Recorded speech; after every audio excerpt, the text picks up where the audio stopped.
අඩෝ මචං මේ AIO එක නම් දැන් මාර් ගේමක් වෙලා නේද? Google එකෙන් Gemini 3 දාපු ගමන් OpenAI එකට රිදිලා වගේ පට්ට සටනක් යන්නේ. සිරා කතාව බං හැමදාම උදේට නැගිටිනකොට බලන් වෙලා තියෙන්නේ කවුද අලුත් බෝම්බයක් දාලා තියෙන්නේ චේද? මේක මාරම මඤ්ඤං වැඩක් වෙලා තියෙන්නේ. අන්න ඒක තමයි කතාව. OpenAI ඩයල් එකට රෙද්ද පල්ලෙන් ගියා වගේ Google එකෙන් Gemini 3 දාපු ගම. ඒකෙන් උන් බය වෙලා GPT 5.2 කියලා මාර සතෙක්ව එළියට දැම්මා. මේක තමයි උන්ගේ කම්බැක් එක කියලායි කියන්නේ. හරි. එහෙනම් මේ විග්‍රහය පටන් ගමු. අද අපි මේක කඩලා බලමු OpenAI ගේ අලුත් බඩුව ඇත්තටම රජාද කියලා. මුලින්ම බලමු මේ කෝඩ් රෙඩ් සීන් එක මොකද්ද? ඊට පස්සේ GPT 5.2 ගේ ආසනල් එක බෙන්ච්මාර්ක් වල පොරේ අනිතුන් එක සංසන්දනයේ කාටද මේකෙන් වැඩක් තියෙන්නේ සහ අන්තිමට මේ තරංගය කොහෙටද යන්නේ කියලා. හොස්බි මෙන්න මචං කතාවේ පටන් ගමු. මේක නිකම් ප්ලෑන් කරපු අප්ඩේට් එකක් නෙවෙයි. Google එකෙන් Gemini 3 කියලා පට්ටම මල්ටි මොඩල් එකක් රිලීස් කරපු ගමන් OpenAI එක ඇතුලේ සෑහෙන්න කලබලයක් ඇති වෙලා ඒකට උත්තරයක් විදිහට තමයි මේක ඉක්මනටම ගහුවේ. ඔව්. සෑම් ඇල්ට්මන් ඇතුලේ කෝඩ් රෙඩ් මෙමෝ එකක්ම යවුවා. ඒ කියන්නේ අනිත් ඔක්කොම මගුල් නවත්තලා තියෙන ඔක්කොම රිසෝසස් ටික දාලා ChatGPT එකේ කෝ ෆන්ක්ෂනැලිටි එක බූස්ට් කරන්න කියලා. Google එකෙන් ආපු තර්ජනේ කොච්චර සීරියස්ද කියලා හිතා ගන්න පුළුවන් මේකෙන්. පස්සේ පතරම ගින්දර දීලා තියෙන්නේ. මේ ටයිම්ලයින් එක දිහා බැලුවම පේනවා නේද කොච්චර හදිස්සියක්ද කියලා. අගෝස්තු වල GPT-5 නොවැම්බර් වල 5.1 ඊට පස්සේ මාසයක් යන්නත් කලින් දෙසැම්බර් 11 වෙනිදා GPT 5.2 OpenAI එකට මල පැනලා තිබිලා තියෙන්නේ. හරි ගුරු. එහෙනම් OpenAI ගේ උත්තරේ තමයි මේ GPT 5.2 කියන්නේ. කියන්න බලන්න මේ අලුත් පොරව මෙච්චර විශේෂ කරන ෆීචර්ස් මොනවද කියලා. මොකද මේකේ තියෙන අවිගබඩාව? මෙන්න වැඩේ.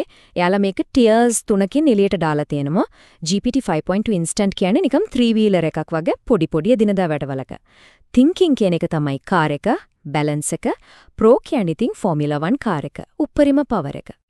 ඔය thinking mode එක තමයි මචන් මේකේ රහස් ආයුධය.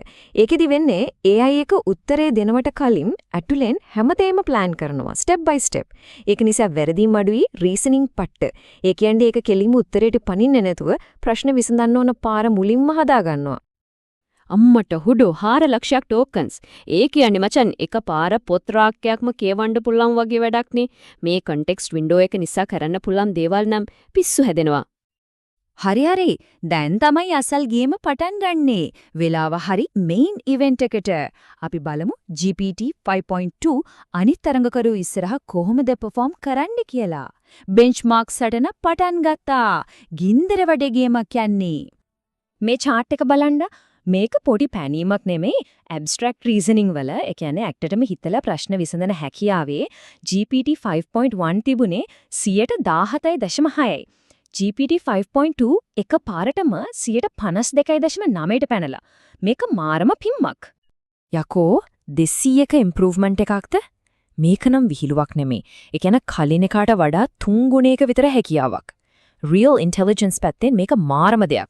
අම්මා පයඩේනෝ. දැන් බලමු ප්‍රොෆෙෂනල් වැඩවලට.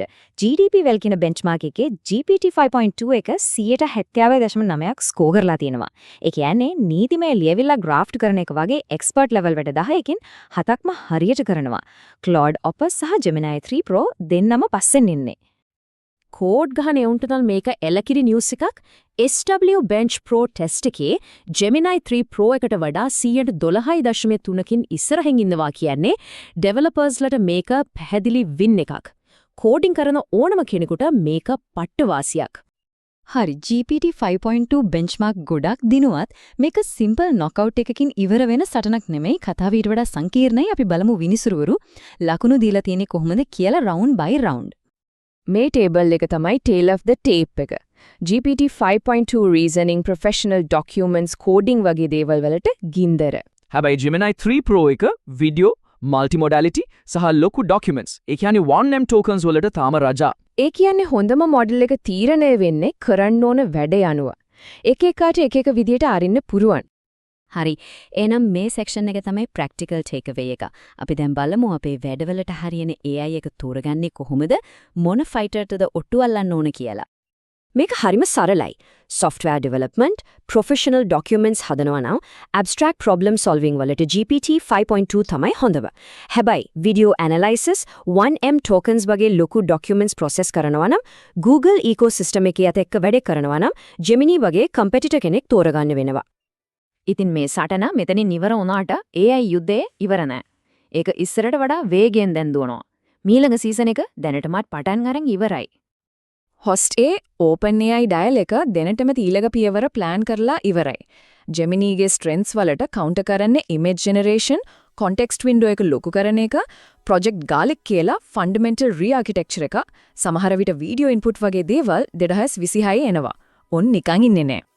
හොස්ට් බීනේ යන ස්පීඩ් එක නම් මචන් මඤ්ඤා. මාසෙකකට දෙකකට වඩා කාටවත් performance lead එක තියාගන්න බෑ. සති 3 ඉඳන් 6න් සැරයක් අලුත් update එනවා කියන්නේ අපිට නිතරම re-evaluate කරන්න වෙන හොඳම tool එක මොකක්ද කියලා. එක දැන පැල්වෙන්න බෑ.